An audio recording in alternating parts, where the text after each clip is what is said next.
What's up, everybody? Welcome to the Lamont's Gym and Custom Knives Show, the number 3 podcast. My subject for today is going to be something I don't think I've ever talked about, at least not as a particular subject. I may have, slipped a few things in here or there,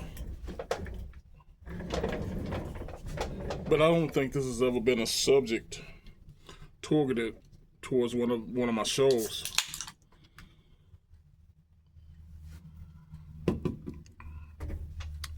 So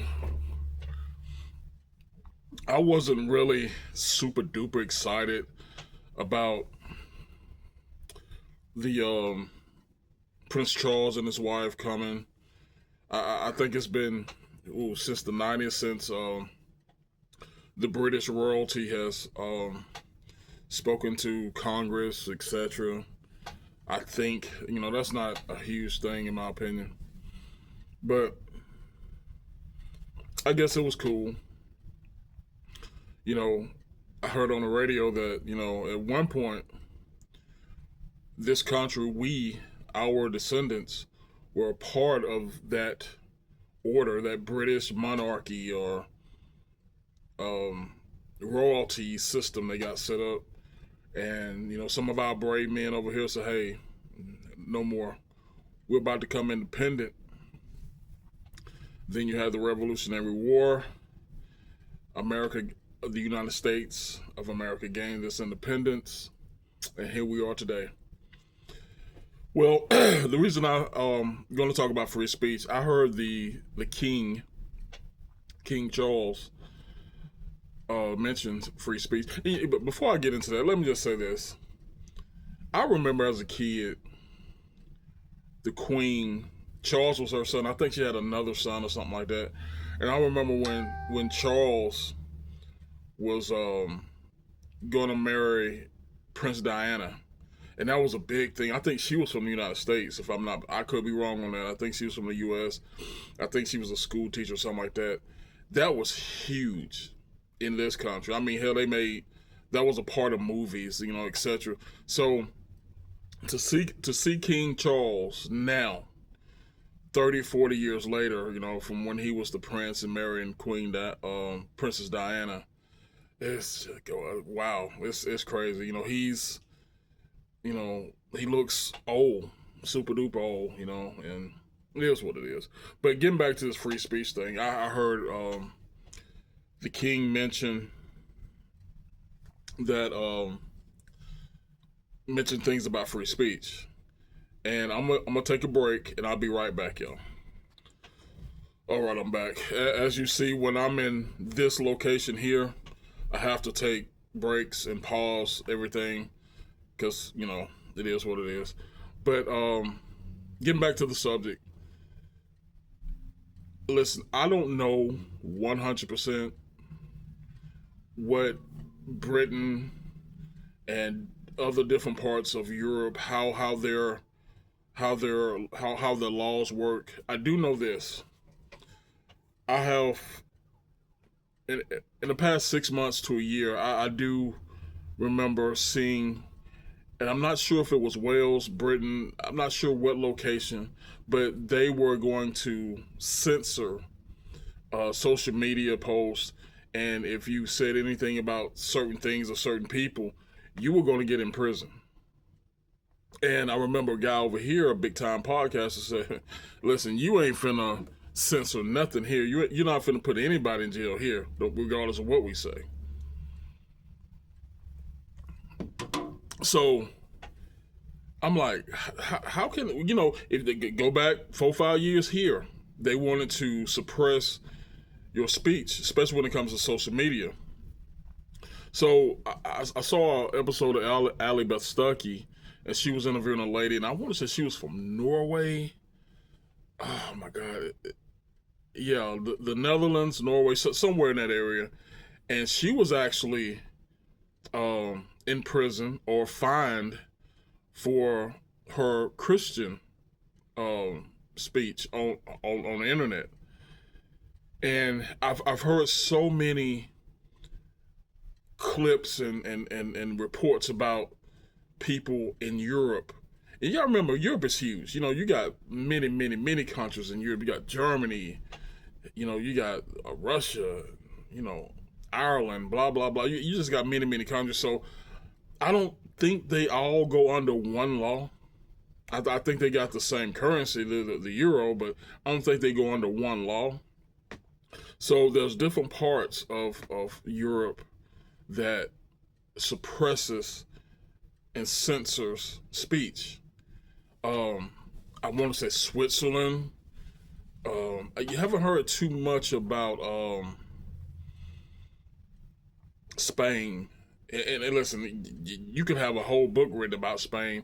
And honestly, with what's on the internet now, you don't know what to believe. It's kind of hard to believe some things, and some things you'd be like, wow. But I want to concentrate on what's happening here, and I want to double dabble when it comes to the European continent.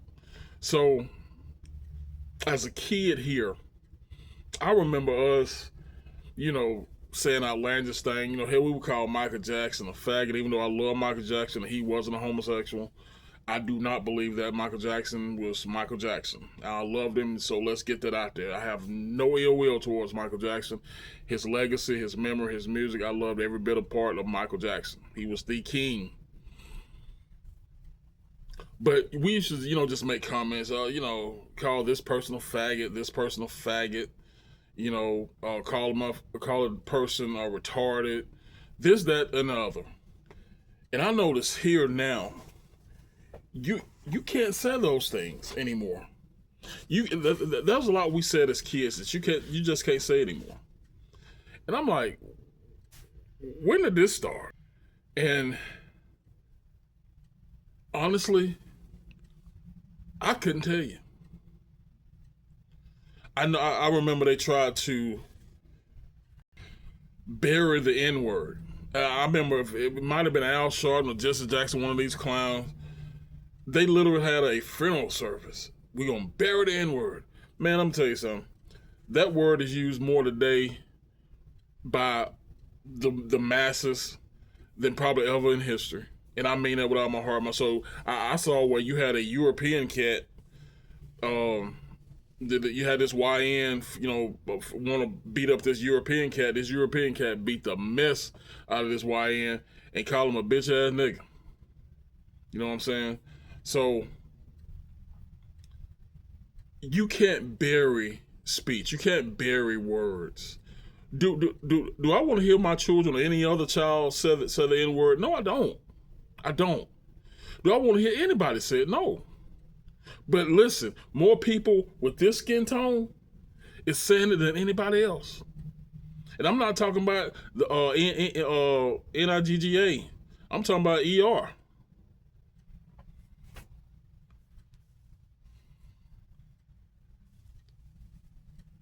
We don't use, and listen, that alphabet mafia is powerful. We you know, the only people who use fag and queer are the people who belong in that community. If I say it, you know, hell, I'm wrong. If anybody else said fag or queer, you're wrong.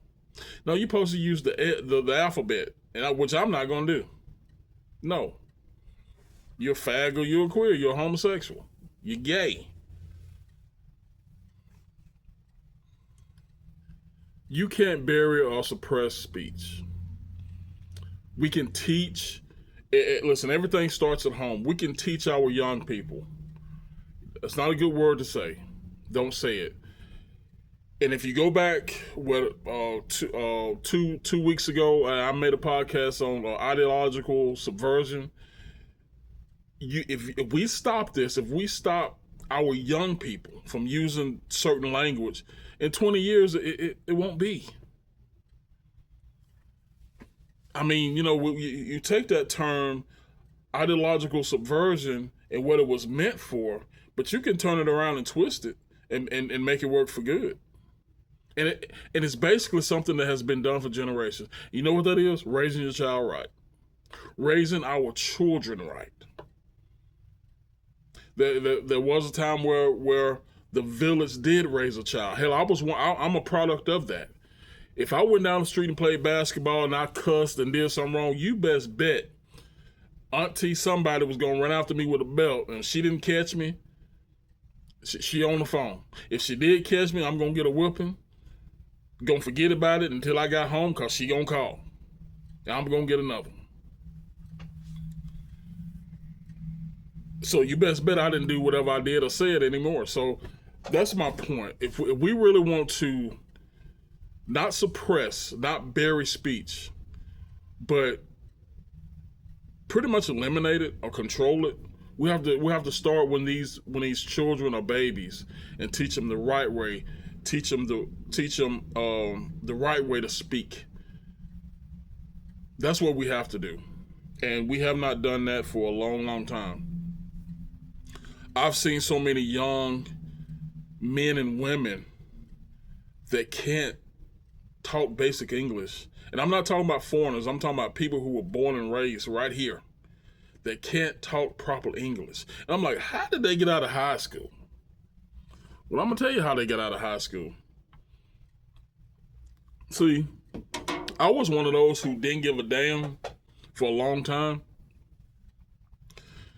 All I want to do is play football. So long as I played football, they gave me grades. Until I came to the point like, wait a minute, Lamar, you ain't no dummy.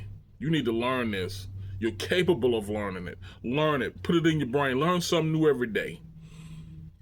And that's what I did. But you got some kids, some individuals who, no, they don't want to learn it. Don't care to learn it. Parents don't want to make them learn it. Teachers don't want to force them to learn it. So they're 25 to 30 to 35 now, speaking like they are 6 years old. Can't spell stop. That's what we need to do. We need to start early, y'all. If we really want to bring certain language under control. But you cannot bury speech. You cannot stifle speech. People are going to get on the internet and do and say what they do. Now, this is a key factor here. When does free speech becomes illegal? Now, if you follow the news like I do, you know, in the past, week or two, you've had that false comedian, Jimmy Kimmel or whatever his name is, piece of crap, basically make a joke about our First Lady being a widow. That's not free speech, in my opinion. That's criminal. Not for what he said, but what he said, the intent of what he said. Because what did you have shortly after that? An attempt on the president's life. Did this guy listen to Jimmy Kimmel and say, I gotta go kill the president? No, it was probably more indoctrinated stuff in the past that he's, got in his head. But it doesn't help. This type of rhetoric is only coming from the Democrats and the liberals. You don't hear people who call themselves a Republican or conservative or, independent saying this stuff and doing these things. You just don't. And you got people on both sides, whether it's news people or just regular Joe saying, we got to tone down this political, rhetoric. But both sides. No, it's not a both sides issue. It's not. I don't know what planet y'all living on. But, they talk about the Proud Boys and all these folks. When have the Proud Boys tried to kill President Biden? Go. Anybody? I'm waiting. When did the Proud Boys... And listen, I don't even know anything about the Proud Boys. I know they carry around their flags and they holler and they love God and they're patriots. That's all I know about them. But when have they tried to kill anybody in the Biden administration that was literally trying to destroy this country? Destroy everything that they loved. When? I didn't hear anything about it. Maybe, maybe I'm living in a bubble. Don't know.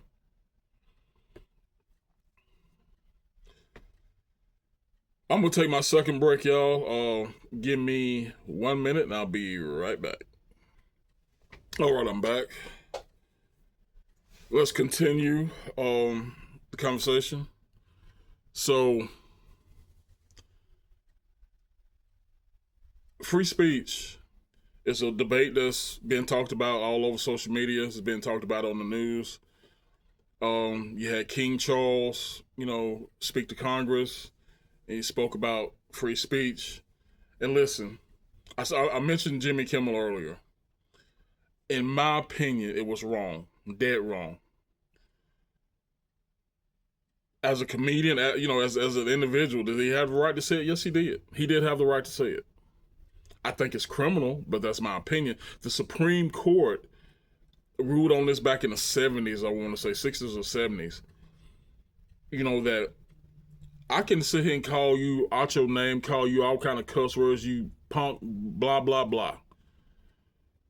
But when I threaten you or I incite violence upon you to others, I incite it to others and they come hurt you, that's when it becomes criminal. Just think about what that faggot Lemon, fake journalist Lemon did in that church in Minnesota.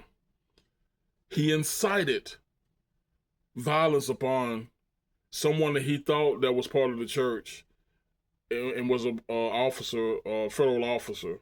He incited that. He helped incite. So we have free speech in this country. Other countries have lost their free speech. All the Muslim countries, Middle Eastern countries, many countries in Africa, they have lost, if they ever had it. There's many Asian countries that don't have free speech, y'all. They don't. And now you have a lot of European countries that are losing their free speech. And I really think that's why the king was talking before Congress. And when a people lose their voice, they no longer have a democracy. It's gone. And I really think the Democrats, at least from 2020 to 2024, they tried their best to suppress the opposition's voice. If I put some up on Twitter, and I'm gonna say this, then I'm gonna get up out of here. I put some up on Twitter under the conversationalist, Zuki3. That's my handle, Zuki3, the conversationalist. I put some up in 2020, 2019, somewhere along in that area, when you had two little girls in Atlanta. I think they was with their father, and they had a gang shootout or something. Two little girls got killed. Same in Birmingham, where a little girl got shot. She was just, in the middle of gunfire. And I basically said, if Black Lives really matter to y'all, where is Black Lives Matter? I didn't see any riots, any marches. Hell, I didn't even see any money being raised for these little girls' burial. I said that. And you know what happened to me? I got kicked off Twitter. At least that particular handle got kicked off Twitter. They sent me a thing for me to apologize. And I'm going to be honest with you, I ain't apologizing for nothing. I told the truth. That's a fact. These three little girls were black. Where's Black Lives Matter? And I think it was a post done by AL.com, which why I don't deal with AL.com anymore, because they're a bunch of leftists. But I'm like, I'm saying the truth. And they asked me to apologize. I said, no, I'm not apologizing. So until 2025, I want to say June, July, sometime in 2025, I did not have that platform on Twitter, the conversationalist, Zuki3. I didn't have it. When President Trump got in office and Elon Musk got X and all this good stuff, I said, okay, I want my handle back. Don't you know I still had to apologize? And I'm thinking that was from the old system. So I did it, got my handle back. Everything's great now. And listen, I don't say anything crazy over the internet, whether it's YouTube, Twitter, Facebook, Instagram, Rumble, all the platforms I deal with. I don't say anything crazy, anything sexual. I do my podcast and I talk on my subjects, but when I'm just basically posting, if I'm on Facebook and Instagram, it's about school, my classmates, class reunions, and family business and friend stuff. If I'm on Twitter, it's probably going to be political. I'm giving props to somebody who did or said something. When Charlie Kirk was murdered, I posted a lot of stuff. My heart go out to his family and TPUSA, and I'm going to do my part to raise up TPUSA from this point on. But as far as saying anything egregious, no. I got my face and my name on all of my platforms. I don't have to have a shadow account or some kind of, unknown account to say anything stupid, because I don't have anything stupid to say. I'm a child of God. And I'm going to try to walk and do as Jesus would walk and do. I'm not perfect. I'm not him, so I'm not going to do everything perfectly. But I damn sure going to try my best. But anyway, let me get up out of here. I just wanted to tell you guys, or I'm not telling you nothing you don't know. You probably seen it on the news, heard it, through the grapevine. But yeah, King Charles was talking to Congress about free speech. I wonder how most of them felt, knowing 4 years ago they was trying to suppress conservative speech.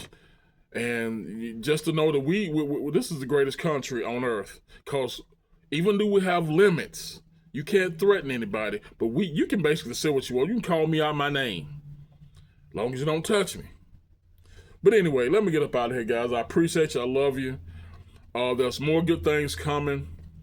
I just got some information from YouTube.